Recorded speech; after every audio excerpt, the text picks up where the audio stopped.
welcome back to my channel. So yes, it is time once again to test out another foundation. Today we're going to be testing out the Tarte Empowered Hybrid Gel Foundation that came out recently.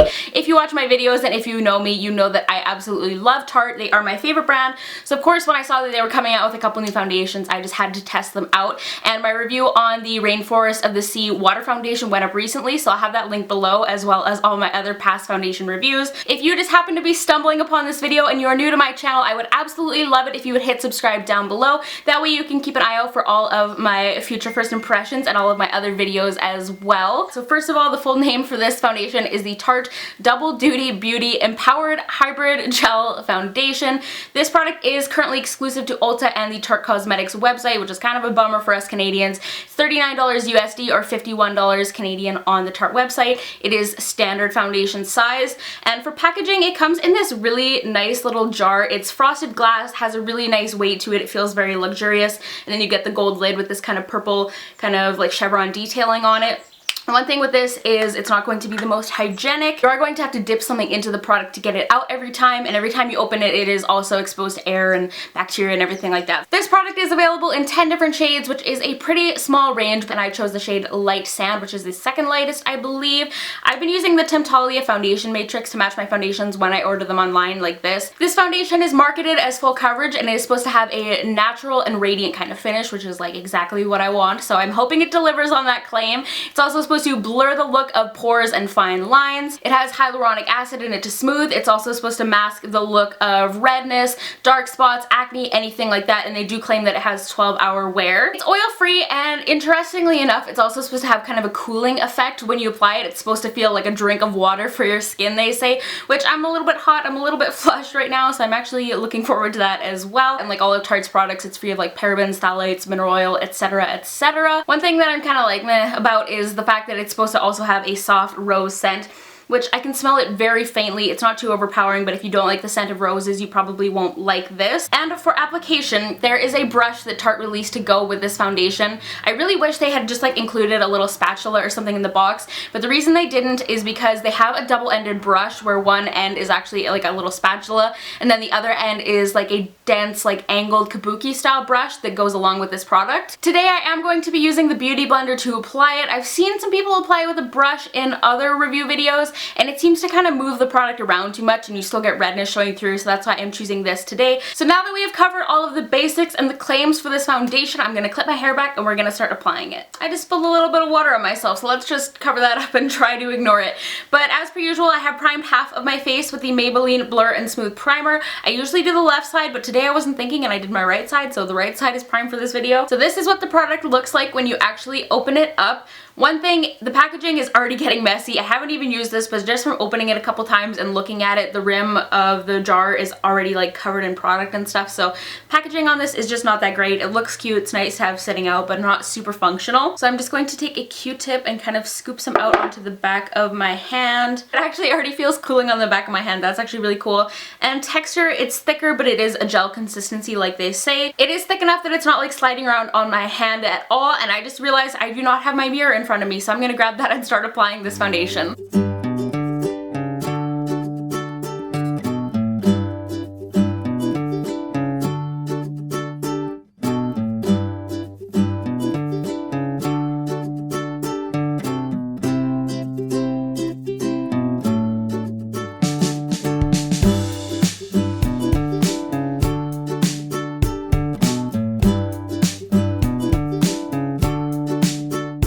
This is what we are working with one kind of initial layer. I used pretty much all of the product that I applied to the back of my hand.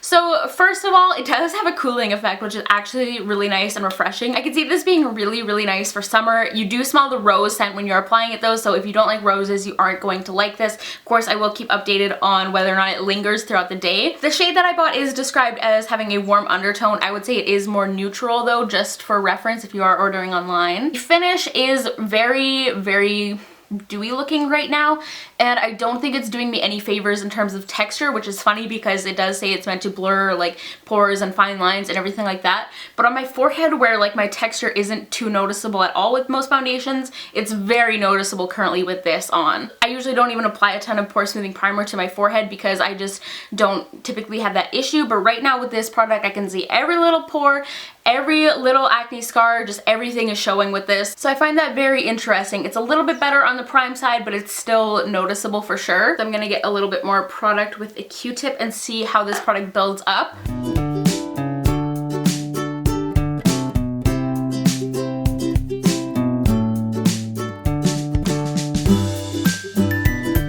So I overestimated that a little bit. I used probably half the amount that I added to my hand the second time, and the coverage is good. I would say this definitely lives up to the claims of being a full coverage foundation, and it did cover redness and acne and everything like that really well. So the finish of this though is definitely a lot. It's very dewy, very wet. It has that look that like if I touch it, like it leaves like a little fingerprint mark. Like it definitely picks it up right away. And like I said a second ago, it is definitely drawing attention to texture like crazy on both sides of my face. That's just what happens when you get this really like dewy, luminous, like wet kind of finish. Light reflects off of any little imperfection on your skin and just draws more attention to it. So I don't know how they're marketing this as like a blurring, smoothing foundation, but also super radiant, because that's a weird balance to strike, I kind of find. It does look and feel very thick on my skin. I think what I'm gonna do is I'm going to give it a few minutes just to kind of settle and see if the shine goes down a little bit, just for those of you who may not want to wear powder. Alright, so I've just been chilling out for about 10 minutes or so, and I'm sad to report that this foundation has not set at all on its own. It's still just as wet, just as sticky, just as heavy feeling. It's still not transfer proof at all. Like when I touch it, it leaves a mark every time. Like it picks up all the foundation with it. So that's very disappointing. I'm thinking that if you have super oily skin like I usually do, that you are not going to like this foundation. Of course, we're gonna have to see how it wears, but I feel like if your skin is producing a lot of oil, this is going to be a disaster and just be like melting off your face by the end of the day. But yeah, I'm gonna say 1 o'clock for starting time. I'm going to do a close-up of this and then I'm going to powder it and see if that helps. The coverage is really, really nice, but the texture and the finish are a lot. Hopefully you guys will be able to see in the close-ups how much it's accentuating the texture on my skin. But yeah, I'm gonna zoom the camera in.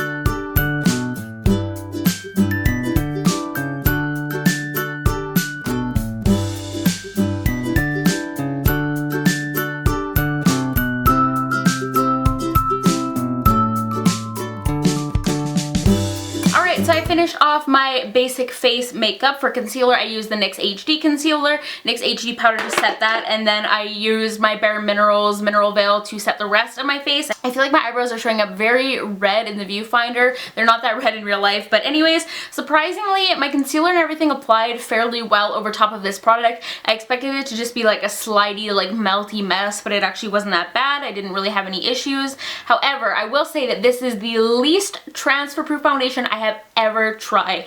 It is horrible for transferring, even like because it was so sticky and wet.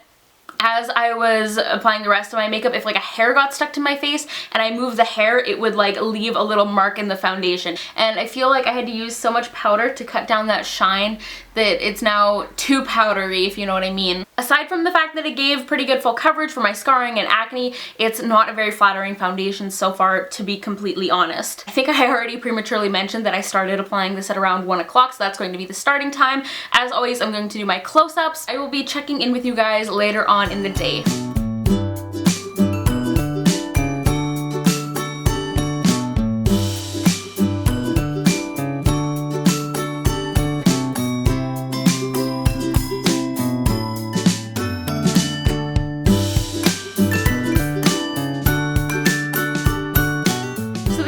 My first check-in. It is 7:45, so I have this foundation on for just about 7 hours now. And one thing that I forgot to mention before I ended my last clip was that the rose scent from this did not linger at all. It dissipated very quickly. Like by the time my makeup was done, even before that, I could not smell it at all, just so you guys know. So I have to say I am not that impressed with this foundation. Like I said, my concealer and everything went on fine, but when I came to blush and bronzer, things got a little bit smudgy, a little bit smeary. As I was buffing on my bronzer, it kind of removed a little bit of the coverage. I have like one, kind of like two active breakouts like right together here.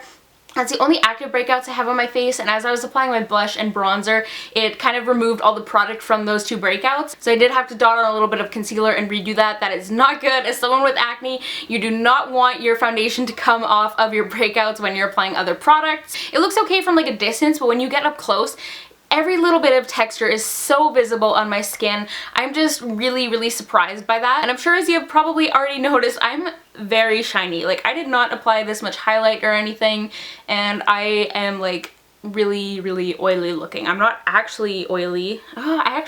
It does feel a little bit oily, honestly. It has worn off a little bit and kind of caked up weird in this area. I don't know if you guys are gonna see. And it also looks like I have a foundation mustache, which every girl wants to look like they have a mustache, so that's just lovely. Yeah, I think that's all I had to update on for now. I will check in with you guys at the end of the day, of course. Alright, it is 12:30, so I've had this foundation on for nearly 12 hours, so this is going to be my final check-in. Let's jump into the pros and cons. So the first pro is that I think this foundation had really good coverage. It was buildable, and it got me to a level of coverage where I did not feel the need to spot conceal or anything like that afterward. And then the third pro is that it did apply really well. It didn't have any issues with it being patchy, streaky. It just went on very nice and even and smooth. I think all in all, it does look okay at the end of the day, especially from a distance, not so much when you get up close, to be honest. But anyways, one neutral thing is the rose scent. Some people might like this. I personally, even though I don't mind the rose scent, I don't like the fact that it's scented. I just don't get the point in scenting foundations. It just makes it so certain people can't use your product, so I don't get why brands do that. So on to the cons. The first one is that this foundation does not set on its own whatsoever. It stays so wet and so sticky and so just like, oh, I did not like it, you guys. It just doesn't set at all. It does not dry in the slightest. As I mentioned earlier, it also transfers so easily as a result of this. Like, if I touched my skin, it would leave a fingerprint. If my hair got stuck to my face, it would leave like a little thin hair line. It was just bad. When I use the Amazonian Clay foundation, I do have a little bit of issue with it transferring, but that's only towards the end of the day when I'm getting really oily, not right off the bat when I first applied it. This is the worst foundation I have tried for transferring, hands down. And as a result of that, it wears off easily. Like I mentioned, when I was applying my blush and everything, it removed the makeup on top of my like active breakouts, which if you have a lot of breakouts on your cheeks and stuff, you're obviously not going to like that, because you're gonna have to go in with more coverage products and fix that, which is just a complete pain in the ass, honestly. And that is, once again, having already set my makeup with powder. That's not just going in on the foundation on its own. This one might not be a con to other people, but it is to me. I did not like the finish of this product. It's described as natural radiant, but it was just like a straight up like wet dewy look. Another con is that it accentuates texture, and it's marketed as a blurring, smoothing foundation. And even on the side with my pore smoothing primer, which I really enjoy and it works really well for me, you could still see a ton of texture on my skin. And even on my forehead, where, like I said,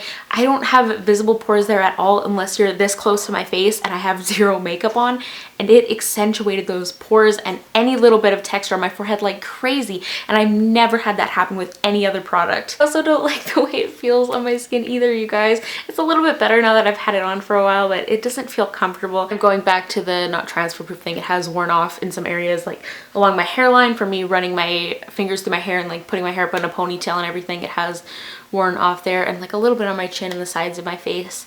It's just not working for me, you guys, if you can't already tell. There's a part of me that like wants to try it more and see like maybe if my skin gets drier when I'm on Accutane, maybe I'll like it when I have drier skin, if that happens. But it's like, I don't know, it's an expensive product, and just as of right now, I do not like it, to be honest. To sum up, I would say that if you have oily skin, stay away from this foundation. I feel like I've tried enough foundations out now that even though my skin isn't oily anymore, I have a really good idea of what's going to work on oily skin and what isn't.